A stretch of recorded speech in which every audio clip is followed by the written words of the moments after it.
It's my honor to stand before you at the ABU Global News Forum, and it's a very good opportunity to us to tell.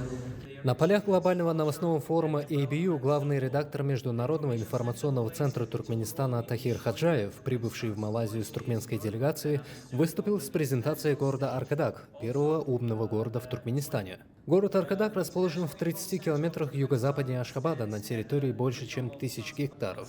Он является первым умным городом в стране с экологически чистым транспортом, электробусами и электромобилями, умными парковками, солнечными батареями, ветрогенераторами и так далее.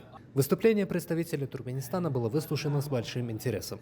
В ходе выступления была также озвучена информация о деятельности Международного информационного центра Туркменистана. В завершении выступления представитель Туркменистана выразил слова искренней признательности герою Аркадаку и уважаемому президенту за проводимую работу на благо народа и Туркменистана.